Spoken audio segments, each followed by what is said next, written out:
Hey guys, it's Mathel here once again, back with another build, and this time around it is Pestilent Strike, which is a skill that was released this league, and I did touch a little bit on my Cobralash Assassin starter, but it felt like I needed to give it a real full go because it seemed to have lots of potential, and I didn't really want to just like cloud the judgment of the skill by trying it real quick while playing another skill, so I decided to make a full-blown character for it, which is a Pathfinder, similar to the Viper Strike that I did last league, though there's quite a few new tools these days for the poison builds, and it's just a more updated version of a poison Pathfinder, and then using Pestilent Strike instead of Viper Strike, which by all accounts just seems like a much nicer clearing skill and a worse single target skill. So you sacrifice the single target ability of Viper Strike for the huge amount of extra clear of Pestilent Strike, though that said, this skill does still have pretty decent single target.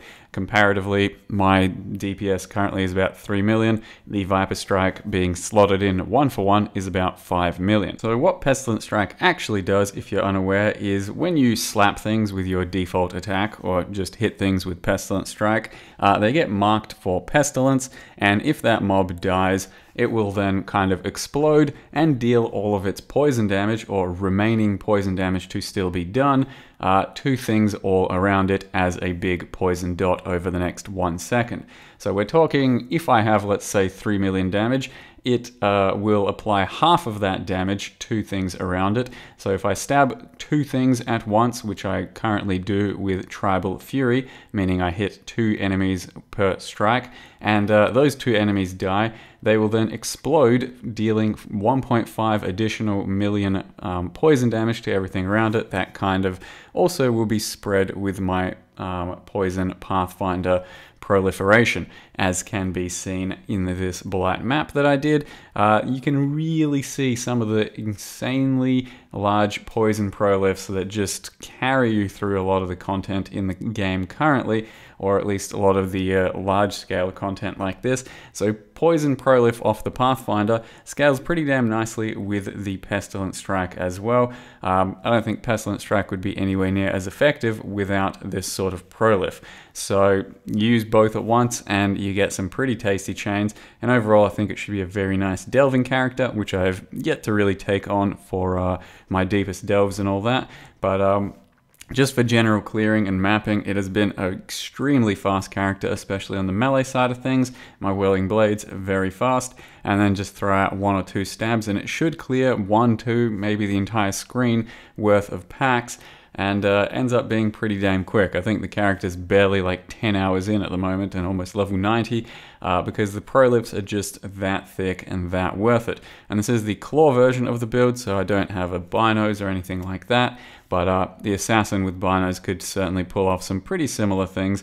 But I think with the increased area on the Pathfinder, it's probably worth using for Pestilent Strike more than assassin, but there's still definitely plenty of argument to be made for an assassin over a Pathfinder with the amount of extra poison damage you get and poison duration, because all of your poison duration is no longer wasted like it traditionally was. Let's say last league, if you make a Viper Strike assassin, you'll have huge path of building poison DPS, but it'll be like a 20-second Viper Strike that's just dealing poison damage slowly and slowly, whereas with this Pestilent Strike bullshit, you will explode all of that damage and deal it within 1 second to everything around it. So you're not really wasting any of that duration like you would throughout a lot of Viper Strike's viability. So you can see though that there's still a lot of ramp involved, as there is with most poison builds for endgame single target. This is a tier 11 Elder, the first Elder I've managed to do so far on the character. And this is with about 2.5 million DPS probably at the time. And I'm also testing out Writhing Jar there to see if it really works for exploding off of the worms' corpses, but I don't think it does, because I'm pretty sure we just one-shot the enemies and that causes a bit of a problem in the prolif spread. But yeah, the single target still definitely checks out at the moment, and I think it's just going to be a simple 1-for-1 swap to Viper Strike, which would be a lot more single target if I end up wanting to get any more single target, as opposed to just sticking to Pestilent Strike and letting it do everything that I want it to do. So let me jump into how I made the character, what the gear's looking like, though it's pretty similar to my previous Viper Strike Pathfinder. So here is my glowing fucking Christmas tree, level 89 Pestilent Strike, Pause Champ, takes a while, poison damage, Pestilent Strike, you get it. And we are building around Pestilent Strike, as I mentioned, so it does have a similar sort of tooltip to Viper Strike. Bunch of Fizz converted to Chaos, bunch of duration, bunch of added attack Chaos, lots of poison duration, all that kind of shit. But then it's got the secondary debuff, deals 50% of total remaining expected poison damage of all poisons on the dying enemy per second as Chaos damage.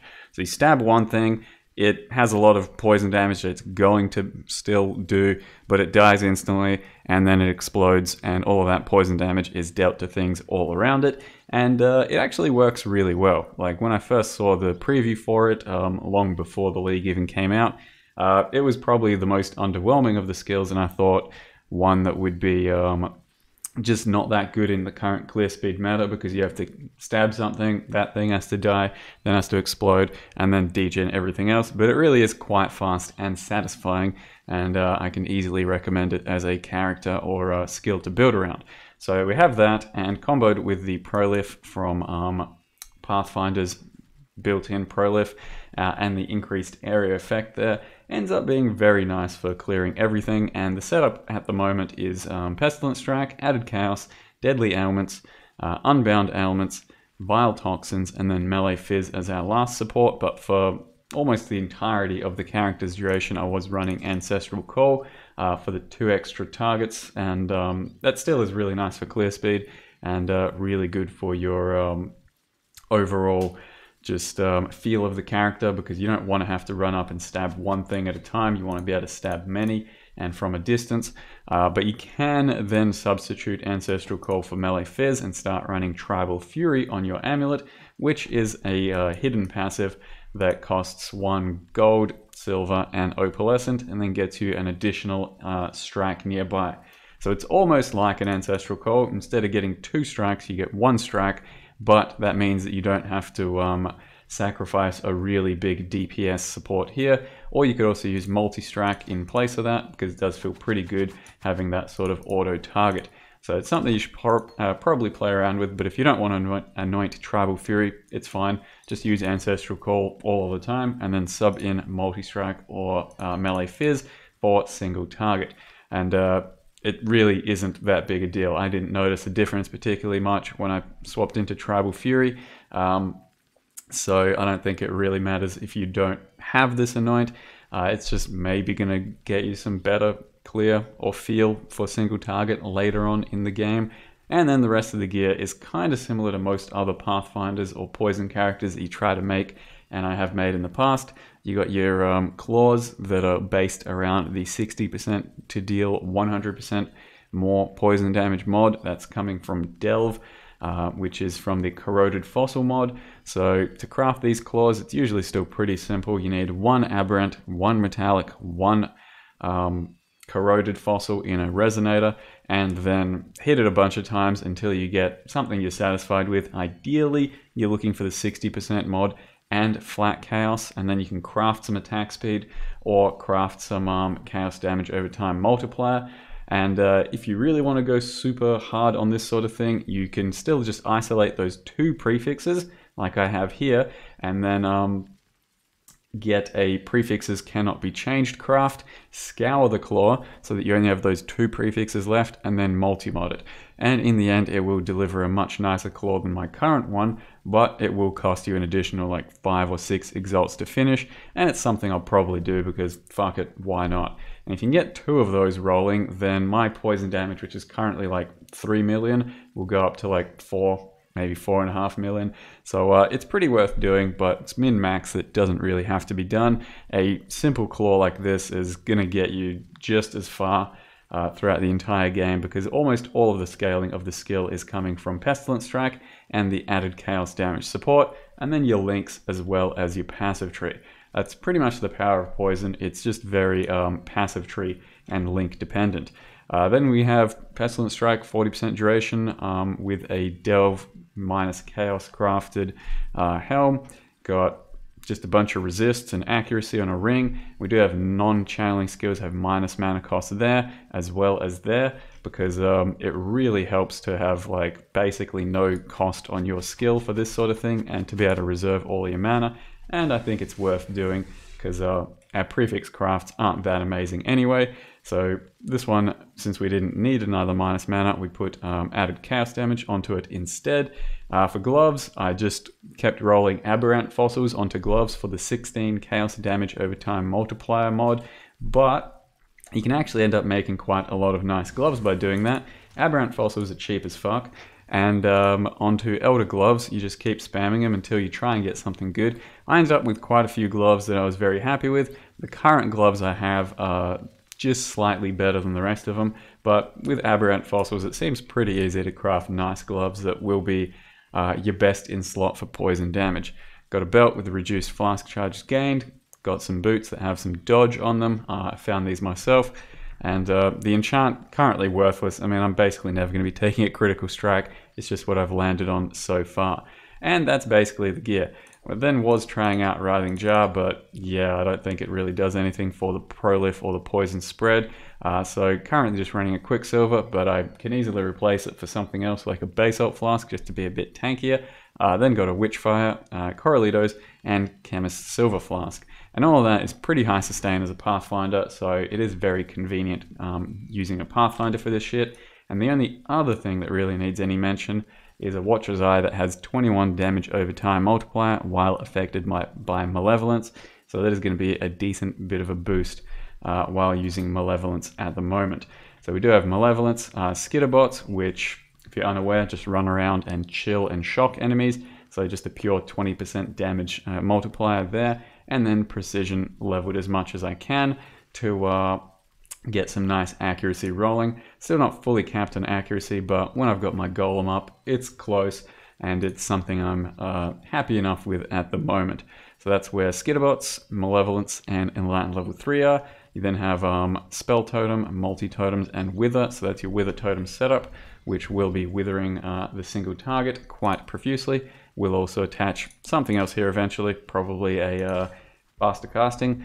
Then got Plague Bearer and Blood Rage down here. Plague Bearer is just a bit of an additional single target that stacks up your sort of poison damage into a big dot that's up here. So it goes up to 1,000,000 in the end, and you just press it whenever you want a bit of extra damage. It's really not that huge in the end game, but it does help with leveling. And then we got Nightblade attached to Whirling Blades, faster attacks, and Fortify, so that quite often my Whirling Blades is also creating us some Nightblade procs, which gives us an elusive buff. Besides that, to mention, I would say that our passive tree is almost identical to the Viper Strike one. I'm not going up this way this time around for this extra life. Instead, I've gone 3 points because we do need int, and I got a jewel that's just got some life and attack speed anyway, so it's a bit more efficient that way. Do still get phase acro for all the additional dodge and all that, and I'm still going down this way to get even more damage with ambidexterity, though at this stage my character I might spec more into life instead, because damage isn't really an issue, but I would like maybe more life for some deep delving, things like that. We'll see how we go. The big difference though from last patch is Perfect Agony got kind of buffed a bit, and I wanted to look into doing crit and speccing into some of the crit stuff. It's still not really worth it. You have to have quite a lot of crit scaling to make it worth it, and so many of the poison passives are just already just insanely good that skipping them for crit doesn't really make sense, and it just, yeah, wasn't a crit build once again. And the way I currently level this character, I do believe I went through here and then went up and grabbed all this stuff, and then down here and started grabbing this stuff. And the first two ascendancies, definitely those, and then we went up here and here. And that's currently the character. It's pretty easy to put together. It's very satisfying to play. It will carry you early game, even without gear, but it gets much better with a lot more gear. And for the first 28 levels, I leveled with Cobra Lash. So that's the character. I will hopefully have some endgame for you that just fucks some ass. But for now, thank you very much for watching, and see you next time.